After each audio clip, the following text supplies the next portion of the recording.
Hello, everyone. It's Dr. Grayson. Today, we're going to spend some time talking about the consumer behavior concepts around personality, lifestyle, and self image. So, first of all, one of the things that we often use in consumer behavior is understanding the individual person.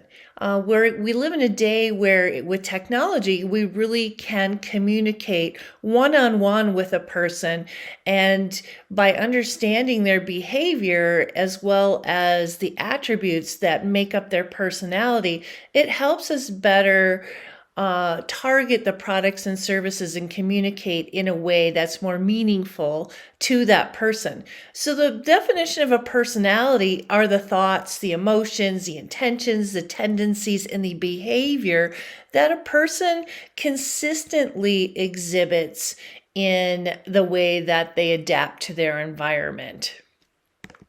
So, let's think about personality in two different ways. There's a personality trait, which is the consistent pattern of behavior over an extended period of time.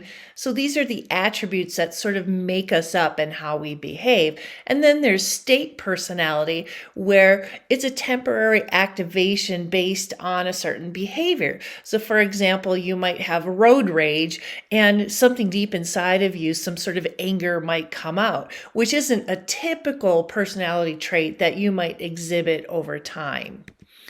So when we think about personality traits, there's a couple of ways that we approach it in consumer behavior and how we create our strategies and research. The single trait approach is really focusing in on one particular trait. Maybe it's extroversion or introversion or some other trait that you might have. A multiple trait approach is where we look at various combinations of different types of traits, which could lead to, maybe a particular lifestyle or a self-concept or something that is a little bit more in depth of a person. So we do use these two different approaches when we think about targeting and segmenting and communicating, developing products and services, etc., as it relates to consumers. So when we think about major traits that we research and that we want to understand from consumers, there's some characteristics that really do kind of align to consumer behavior. Value consciousness, do you value what's being presented? Materialism, do you want something that's a little bit more flashy or something that you like to collect goods and services to own them? Innovativeness, meaning, I want something new and techy and fun. A need for cognition is really the way we go about deciding and thinking through decisions. Competitiveness. Hey, you might be a competitive person and it's you want to win basically, or maybe the productivity orientation. So when you think about these types, as I've mentioned before, there's degrees of each of these.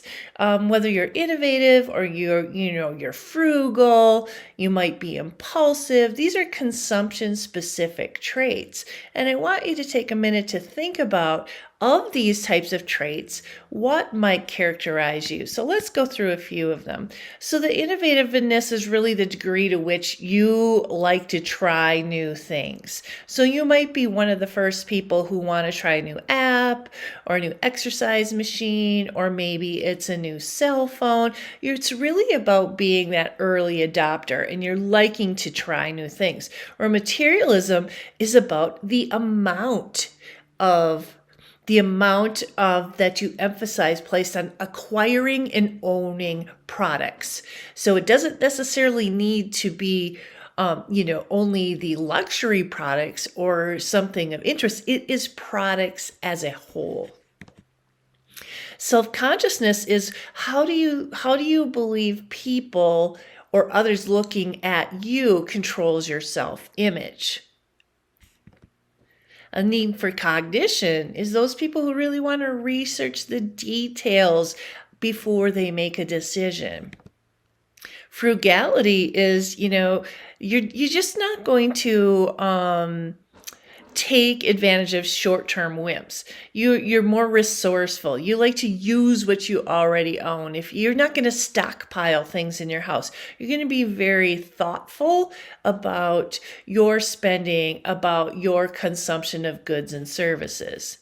And impulsiveness, these are, when you just have an emotion to use emotion rather than, a utilitarian need, or, how will I use something? You might be impulsive, like I'm going to buy, grab a candy bar on the way out, or I saw an ad on Black Friday, I'm going to go out and get it. So we purchase often on impulsiveness, oftentimes when things are presented to us from marketers. So another approach in understanding personality is the 5-factor model. And we look at this in terms of people and attributes, and the multiple trait perspective that proposes that human personality consists of 5 traits. They're saying extroversion, meaning how talkative or outgoing you are, agreeableness, meaning are you kind-hearted, are you sympathetic, on that particular scale. Openness to experience. How open are you to new ideas? Are you imaginative? And stability. Are you even-keeled? Do you avoid mood swings? Or conscientiousness, meaning you're organized, you're thoughtful, you're precise. So again, these are traits, but there's a spectrum on which most people have. You might be an extrovert, you might be an introvert, you might be agreeable, you might be somebody argumentative. So think of these models of how you might approach communications or positioning a product to people in different levels of these models. So from a personality perspective, we have human personality, but one of the things that's really interesting about consumer behavior and marketing is that there is a concept that Susan Acker has developed that we've used for a number of years called brand personality. And basically what brand personality is that it looks at human characteristics. So we as people look at brands that we love and we dislike as a human being. So you might resonate with a brand saying it's, there's different traits when you see a brand, and you compartmentalize them in a particular category, such as a brand might be competent, meaning reliable, dependable. Think about Maytag or Depend on Us, or maybe, competence could be, Ford One, strong, quality, things like that. Excitement would be you're really excited about a brand. They're full of energy. They're daring. They're spirited. I think of the company, the brand Virgin. I think of Monster Energy and how they could position themselves as Unleash the Beast, or Red Bull, You've Got Wings. These are excitement. So when you look at a brand, try to fit them into one of these categories. Ruggedness, tough, strong, built Ford tough, Ram Fords. When you're seeing, Harley Davidson, these are all rugged type of brands. Sincerity, honesty, genuineness, being, I think of a sincere brand of maybe Dove Real Beauty, or Wrangler jeans might say they're genuine, they're real, they're transparent, they're believable. And sophistication, this is where you get into your glam, you're charming. You think of brands like Cartier, elegance, brilliance, the Louis Vuitton, or, Chanel, Prada, the black dress. All of these things, what I want to bring up is that how we as marketers and communicators can take these human characteristics and link them to our brand personality, which really kind of sets the foundation for how we want you as a consumer to look at us. Then we talk about lifestyle. So we have personality traits. And, as brands, we develop a personality. But also, when you think of the combination of different traits and attributes and consumption traits, we have this thing called lifestyle, which really is sort of our mode of living or the way we want to spend our time and money. And we define lifestyle as the type of purchase patterns that we make. And it's really important to us when we examine consumer behavior as marketers to understand that we can put people into lifestyle segments. So I have a picture here of a tiny home. It takes a special person to want to live in, a 200 square foot space. But maybe they're very minimalistic and, they're eco-friendly. Maybe they just like to have less stress in their life, or they're cost conscious. All of these different types of purchase behaviors really make up what we call a lifestyle. And the more that we understand a person's lifestyle, the better we can position our products and services to meet the needs that are for them. So lifestyle is kind of part of another concept that we use in segmentation called psychographics. Psychographics are the headpiece of the human being. So it's not, age, gender, all those demographic types of things where you live. It's how your attitudes, your interests, your behaviors, the things that make up those consumer lifestyles. So we as marketers, when we're dealing with a product or service, we create different segments and lifestyles, psychographics, demographics, geography. All of those things are important components. But the closer we can understand what really makes you tick as a human being, aligning with your interests, understanding your attitudes, your opinions, the better we're going to be able to help you resonate with what we are trying to bring to market. And we get into the concept of self-image or self-concept in consumer behavior. And this is really our personal thoughts and feelings about ourselves. And it's a tough concept, and it is particularly for those of us who work in communications, promotions, and branding, because there's a fine line in how we can position things based on somebody's psyche. And it's really important for us to understand that the more people see themselves as wanting to be someone else, or the more difficult it is for somebody to accept who they are, is a challenge for us marketers. So it's kind of helping us walk an ethical line to understand, you just be you. If we can just understand and communicate to people for who they are and not mess with their emotions from a psyche level and do some damage to their self-image, it's really important. And sadly, we've seen through the years with social media that there's so much of this Photoshop and, filters and influencers who are beautiful and seem to have the world at their hands. And we also see the negative side of that, where a lot of these influencers are very unhappy, depressed, and sadly, some of them, take their own lives, because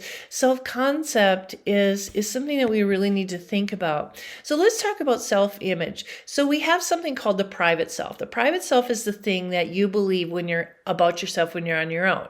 It's how you think and behave, your real self. Then your public self is how do you display yourself. So what I think about myself privately and publicly ladders up to that self-image. You have what we call an actual self, and you say, I am. We call this self-consistency. I am uncomfortable not being myself. I am happy. I am depressed. It's who you believe your real self is. And you have your real self. And then there's a concept of self-esteem, meaning if I could be anything I want, who would that be? What is my what is my ideal self? We call that a self-esteem, and there's ways we try to obtain certain products to make us feel better or make us believe that we can reach that ideal self. It's a motive. It's in many cases this can be helpful, but it can also be harmful. So the social self is more of the public self. It's what you think the public sees about you or how you want the public to perceive you. It's how I think you see me. Do you see me as a nice professor? Do you see me as a hard-nosed professor? Do you see me as somebody who cares, or somebody who's just, going to work to get the job done? The social self is how I think you believe I am. I act based on how you see me is called social consistency. So if you're beaten down enough and somebody says, you're tired and depressed all the time, maybe I'm going to be tired and depressed all the time. That's what social consistency is. Then we have the public self. The public self is our ideal social self, meaning how I want you to see me. It's not how I think you see me, the social self. It is how I want you to see me. And this is where we look for social approval. I want to earn your approval by maybe consuming certain things or acting in a particular way or evolving to a particular culture that you might be living in, etc. So we need to understand as this is how consumers behave based on self-image. And some companies have really evolved from looking at that what I want others to think of me and really focusing in on the importance of real beauty and self-image. And, you be you. It doesn't matter who you are. You're all special. And the more we can be relatable to somebody, it really does make us more ethical and moral marketers. So I have a couple of different videos that you can watch. If you're in my class, you have an activity to look at these different videos. One is called Sketches, and one is called Dove Real Beauty campaign, which is about beautiful and average. And it really speaks to how women in particular see themselves versus how other people view them, and how distorted we can make our self-esteem when other people really see us in more of who we really are and instead of who we think we are. So take a look at those and really think about yourself as a marketer and how you might use those things. So I want to spend a minute to talk about self-congruence theory. This is a theory that is related to self-concept, self-image, and it's the image of typical users of focal products. So when you're building a product or service, we had those personality traits, we had the lifestyles, we had the consumption attributes. Think about as you're building a product, imagine that you're Apple. And you want your brand personality to be innovative, thoughtful, modern, forward-thinking. You have this idea of what you want your brand to communicate to the world. Well, as a consumer, you might seek out brands that have that image that you want to portray in your life. So if I go to the Apple store, I'm going to feel good. I'm going in and shopping in a modern experience. I'm going to have geniuses help me. I'm going to get the state-of-the-art products. I'm going to spend a little bit more on them, but I'm perceiving a high concept congruence with the user of that product. So consumers identify with products or organizations oftentimes based on all of these different personalities, self-concept, consumption attributes that we've gone through in this section. So a lot of information to think about, particularly as a marketer, understanding the personalities of people, their lifestyles, their consumption behavior, and, understanding that from a moral perspective, we really need to be careful when it comes to self-image and self-concept. So if you have questions, feel free to reach out to me. Send me an email through Canvas.